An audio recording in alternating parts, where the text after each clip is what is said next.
Okay, so yung Canva natin ay madadownload lang sa Play Store. So, open mo lang yung Play Store mo. Then, just click on or type it in Canva. Ayan. So, eto siya. Since na-download ko na yung Canva, ganito yung magiging itsura. So, need ko pala siyang i-update. Pero hindi ko muna siya i-update kasi naka-record tayo. So, since na-download ko na siya, of course, hanapin ko yung Canva na application na nakasave sa aking phone, which is this one. Ayan, open lang natin. Okay, loading lang siya. Ito na siya. So, ganito yung itsura ng Canva sa ating mobile phone. Yan. So, ang dami-daming mga layouts na pwedeng pamilian dito. So, may mga cards. Pwede din sa Facebook covers, brochures, certificates, flyers, magazines. Ayan. Ang dami-dami. Pero, of course, for this video, gagawa kasi tayo ng ating thumbnail para sa ating YouTube channel. Yan. So, ang dami-dami talaga dito, guys. Ayan, o. Daming pamimilian. Ang gaganda pa. Ang gaganda ng mga layout nila. Okay, since thumbnail yung gagawin natin, so let's just say, gagawa tayo ng thumbnail para sa, food vlog. Ayan. So, magpapakita dyan guys yung mga searches ko, recent searches. Pero, try natin thumbnail.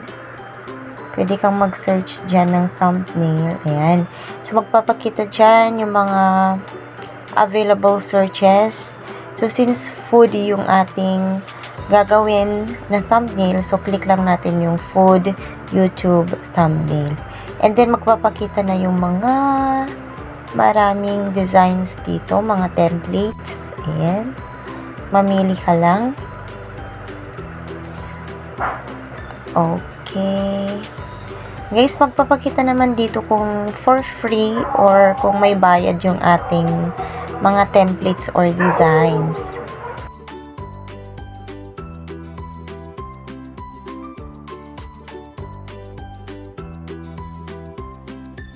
Okay, so parang gusto ko to. So, click mo lang pag nakapila ka na ng designs.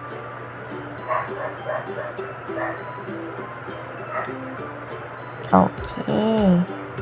And then, of course, kakailanganin mo nung picture na i-upload mo dito, na gagamitin mo. So, click lang natin yung add dito or yung plus sign.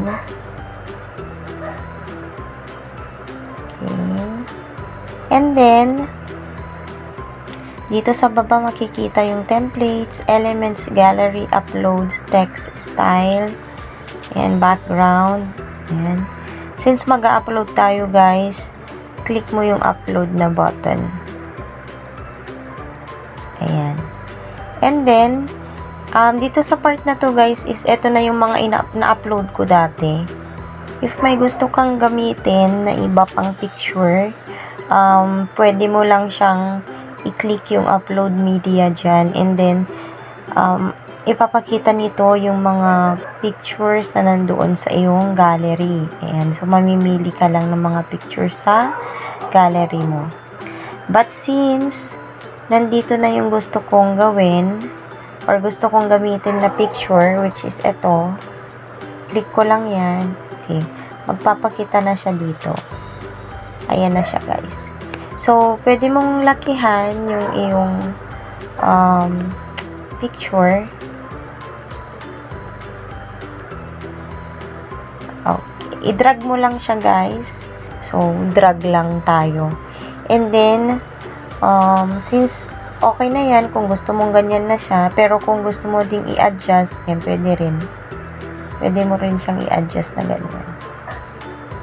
Maglagay na tayo ng title o yung gusto nating sabihin.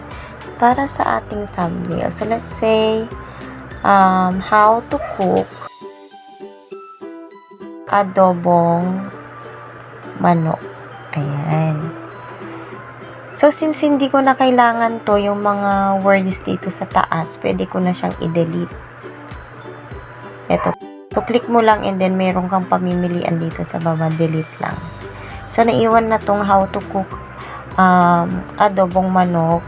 So, pwede mo siyang ilagay sa taas or i-position anywhere you want. And ang kagandahan nito guys is na-change mo din yung font style and font size. So, let's say yung font size gusto mo mas malaki. So, i-drag mo lang yan. Okay. Kung gusto mo naman iba yung font style niya, ito siya.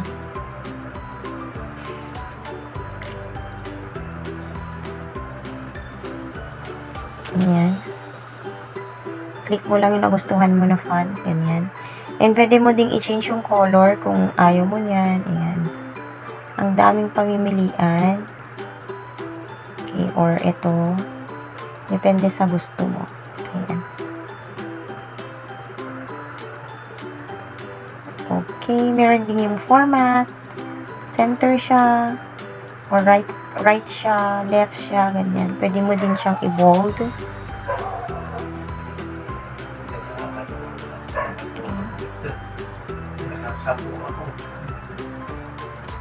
And then yung mga effects niya. Ganyan. Pwede din. Kung gusto mo. Pwede din yan. Kung may shape. Ganyan. Okay. Anong gagawin mo pag ganito? Diba? May na-click ka. Tapos ayaw mo pala siya. So, meron tayong undo button dito sa taas. Ayan.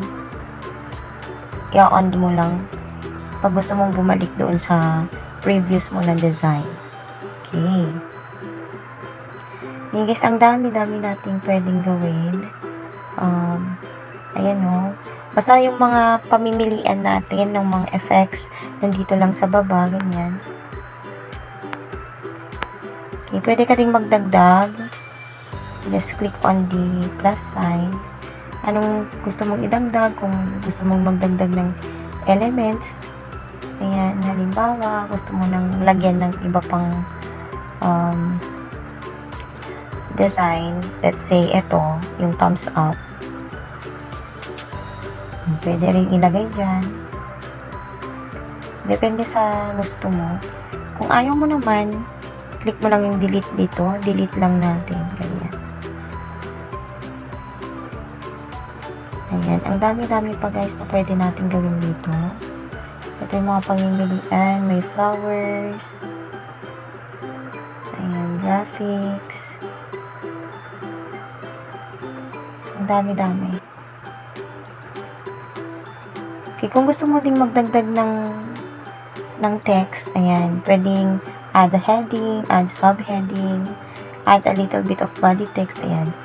Or, kung gusto mo yung may mga designs na yung gawa na yung yung word, ito, mamili ka lang dyan. Okay. Ayan. Tapos, na-edit din to guys. Let's say, kunin ko yung ito, wow. Click mo lang. Then, mapupunta na siya agad dyan. Then, pwede mo siyang i-resize. Resize natin kasi masyadong malaki.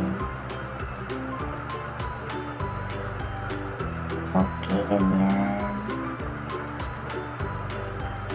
Depende sa gusto mo. And then, pwede mo siyang i-position anywhere. Pwede mo din siyang i-tilt. Okay. Pwede din siyang ma-edit, guys. So, click mo lang siya. And then, ayan, may edit mo siya. Ito. Click. Edit. Okay, pwede mo na siyang ma-edit. Let's say, nice. Ganyan. Diba? And, pwede pa din ma-edit yung color niya kung ayaw mo yan. Ito siya. May pamimilian dito.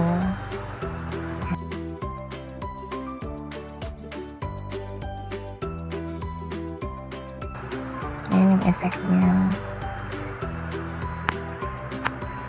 Ang dami-dami guys. Ang kailangan mo lang gawin is i-explore siya, and napaka user-friendly ng app na to. At ang kagandahan niya is nasa mobile phone mo siya. So, kahit nasan ka, pwede kang mag-edit ng mga thumbnail na gusto mo. Okay?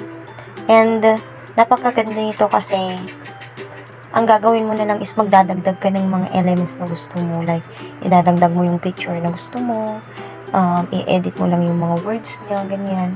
And then, tapos na. Since ayaw ko nung word na nice, delete ko yan. Okay. And I think, okay na tong thumbnail para sa akin. Yan. Kasi, yung gusto kong thumbnail guys is simple lang siya. Ayaw ko din na yung super gulo ng mga yung thumbnail mo, yung super daming colors, super daming mong nilalagay. Gusto ko lang din na yung simple lang. Ayan. And yung mga colors ni is hindi siya yung super duper bright. Dapat nagko-complement dun sa picture din na nilagay mo. Ayan. So, ito na siya. Ito na yung gusto ko.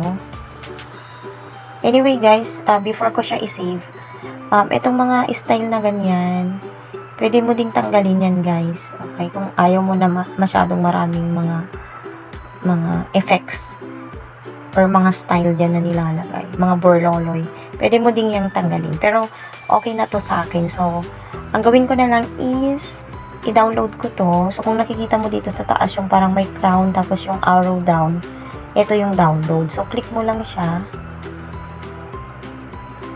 Ayan. So, magsisave na yung iyong thumbnail. Antayin lang natin. And then, mag-automatic magpa-pop up saan mo siya gusto i-share, sa chat, sa Facebook feed, ganyan. Sa story mo, or i-email mo siya. Ang dami-dami, guys. Send to Zoom, ganyan. Message, keep notes, yan. So, ang dami-daming paraan kung paano mo ma-share itong ginawa mo. Since ayaw ko siyang i-share sa kahit na anong platform, yan. Balikan natin yung ating gallery. So, ito yung gallery ko sa phone. Tingnan natin kung nandun na siya. Ito na siya. Ayan. So, this is the finished thumbnail. So, basically, pag mag-upload ka na ng video mo, then pwede mo nang ilagay ito. Ayan.